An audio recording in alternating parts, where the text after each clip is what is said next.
Hi, this is Charlie giving you Monday's market commentary. I hope you're very well. Don't adjust your sets because I've brought our Facebook page up because we got a question on here last week, which I thought was a good question. So I thought I'd go to that. Now, if you don't obviously follow us on Facebook at the moment, then it's well worth doing so because we put a lot of info up there actually. Get notified of when we put videos up, and sometimes we put comments up. On a Friday we put a quote of the day up, and there's all sorts of bits and pieces we put up, pictures, photographs. So if you don't follow us, then it's well worth having a look at anyway. And obviously it's another way for you to interact with us other than sending us emails.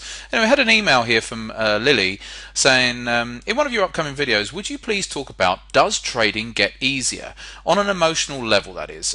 Yes, everyone seems to say that there should be no emotions towards winning or losing trades, but is that really attainable? Is it really possible to feel exactly the same way after a losing day as you do after a winning day? Thanks. So thanks for that question. I think it's a good question, a good valid topic to cover off. So I'm just getting rid of that off screen. So yeah, let's bring up the page, move it across a little bit, bring the pen up, because there's a couple of different things to think about. I think first and foremost, there's no substitute for experience, and the only way to build experience is to stick at it and stay in the markets, and that's what helps develop that thick skin, because certainly developing a thicker skin helps with dealing with the emotions. Now, I can't say 100% that you ever get rid of that emotion. It's just that you learn to manage the emotion. So it's not the emotion itself completely disappears, because I still feel it to an extent whenever I have a losing day. Not necessarily a lot, I must admit. I don't, because I think you just get so conditioned to having losing days that they don't emotionally, they don't really impact. But now and again it might do, but you just manage the emotion so much. And how do you do that? Well, one thing is is the old trick of saying, look, this is just one day in the next 1,000 days of trading. So really, is the impact of today's trading at just having a losing day, or maybe it's even a losing week? Is it really that big a deal in the grand scheme of things? So I think that puts it into perspective, and I think as long as you're managing your risk okay, so you're not losing too much when you have a losing day in percentage terms, then again, if you allow yourself to have a big losing day, then of course that's emotionally going to affect you.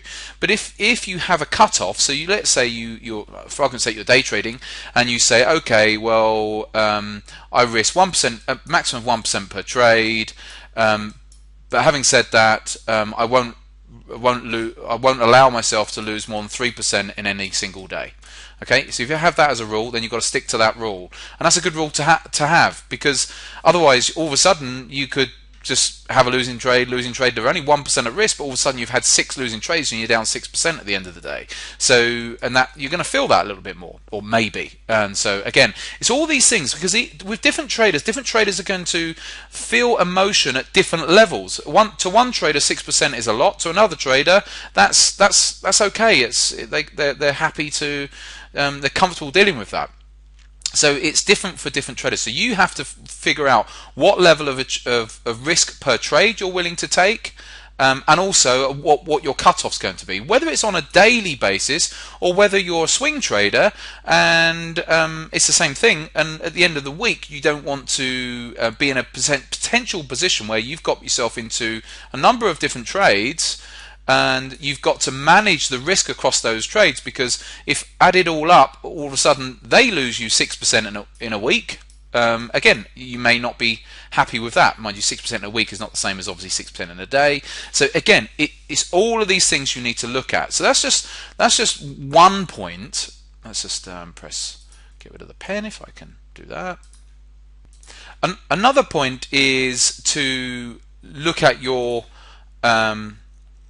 comfort levels, so trading within your comfort, and part of that is obviously the risk that I've just covered off, but another part of trading within your comfort is just being comfortable with the types of setups and the trades that you're taking. And again, newer traders aren't necessarily comfortable because they don't know what they're doing. They don't know enough to be at that level. So how do you actually get to comfort? One way is to backtest, and by backtesting it helps with developing confidence. And so that's one way of doing it. Another way is to be very good at your analysis and doing thorough analysis. And that's what, fun enough, the new swing trading course is about thorough analysis, so that you get to a point where, again, you trade within your comfort zone, because you know that, okay, I've done all this analysis, and I know that I've got good odds of being right on this. However, if I am wrong, it doesn't matter, because when I am right on these trades, I have these very big risk to reward outcomes. And so there's two different ways you can do it. You can just backtest if you're trading a specific strategy, or if you're doing analysis of the markets and doing multiple time frame analysis and all these other bits and pieces, then that will help develop that confidence as well. So but back to your original question, yes, it is more than achievable to get to a point where losing days don't affect you emotionally. And like you say, like I said, probably for a while, for a newer trader, it's still probably going to take them a few years before they get to that stage, because they need to develop that thicker skin. But there are these sort of things that you can do to help develop that thick skin. But certainly you do get to manage it by saying, oh, okay, this is just one day in the next 1,000 days, or one day in the next 1,000 weeks, whatever it is. Put it into perspective, and if you're managing your risks and you're not allowing those losing days or losing weeks to be too much relative to your winning days or winning weeks, then again, you just sort of absorb it and you just put it down to, okay, the market's just not quite working for me at the moment with my strategy or my overall analysis, but it will come back, and I manage these losing days, and then when I know that when I have those winning days or winning weeks, then they'll far outpace my losers. And that sort of mindset just helps you trade with so much more confidence, so that then when you are in those winners, then you just let them do their thing, and they more than make up for any of your little losers. So that would be my suggestion there. So yes, you do get over it, but I know what you mean. It's a flippant thing to say, oh, you should approach the markets with the losing day exactly the same mentality as a winning day. It's easier said than done, but certainly it is doable, because it doesn't affect me in the main. It can still be frustrating at times, but it doesn't really affect you in the same way as I know it would do a newer trader. Hope that helps. Right. That's 7 minutes of the coverage, so I haven't got too much time to do any analysis looking at the markets here, but let's have a quick look then. So here's the euro dollar, nice move up this morning. I've been very skeptical of this euro for quite some time, but it's come up. I don't think it's quite there is a gap up here which is not showing on telecharts, but it's got very close to filling the gap today, but it's not quite as yet. But it looks like obviously that's where it wants to go. Let's see how we're going to close today. If we close outside the bands, that's a good indication that that it's got some more upside to go. Just a little bit wary. We've got a lot of news out this week. So Wednesday we've got FOMC. Obviously it's non-farm payrolls on Friday, which I'll try and be trading. So there's a lot going on, and other news in between time. Fairly quiet day today. So euro at the moment, it does look like it's got a little bit more upside, and it's the same with the pound actually. Pound's just sneaked up again, just broken out to the upside a little bit, but we haven't had the follow through yet, but it could be coming. Let's see how we close today on these candles. If we give it back a little bit, then again I'll still be a little bit wary. So it seems to be these markets seem to be a little bit on tender hooks. We want to see if we're going to get a big breakout. If we get a big breakout, then we will be seeing that cable go to 170 and euro to 140 and the like. So that's where certainly where we'll be off to. And let's go and have a look at a different market actually.